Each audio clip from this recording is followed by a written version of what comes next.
سرکار دو عالم صلی اللہ علیہ وسلم نے ارشاد فرمایا کہ جب کسی بندے کو کوئی حاجت درپیش ہو، کوئی ضرورت درپیش ہو، تو اس کا بہترین طریقہ یہ ہے، لوگ وظیفے تو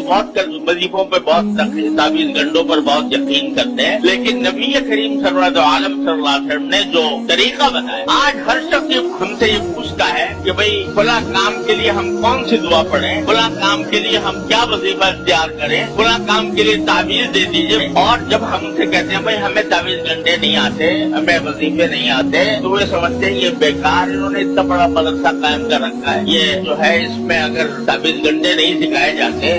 اور عملیات نہیں بتائے جاتے تو یہ کارخانہ بیکار کام کر رکھا ہے ان لوگوں نے، ان کو یہ پتہ ہی نہیں کہ یہاں کیا ہوتا ہے اور کیا پڑھایا جاتا ہے، لیکن لوگ اس پر فریفتہ ہیں۔ لیکن جو چیز رسول کریم سرور دو عالم صلی اللہ علیہ وسلم نے خود بتائی کہ جب تمہیں کوئی حاجت درپیش ہو، کوئی ضرورت پیش آئے، تو پھر کھڑے ہو جاؤ اللہ کے نماز، تنہائی 2 رکعتیں پڑھو جس کو صلاۃ الحاجہ کہتے ہیں، اور 2 رکعتیں پڑھ کر کہو لا الہ الا اللہ الحلیم الکریم، لا الہ الا اللہ رب العرش العظیم۔ اس کے بعد ایک اور دعا بھی ہے، اللہم انی اسألک موجبات رحمتک وعزائم مغفرتک منجیات امرک وسلامۃ من کل اثم غنیمۃ من کل بر والفوز بالجنہ والنجاۃ من النار۔ یہ اپنی جگہ، چلو وہ نہ اگر یاد نہیں ہے تو نہ صحیح، لیکن لا الہ الا اللہ الحلیم الکریم، لا الہ الا اللہ رب العرش العظیم یہ کہہ کر اپنی حاجت اپنے پروردگار کی بارگاہ میں پیش کر، یہ طریقہ خود رسول کریم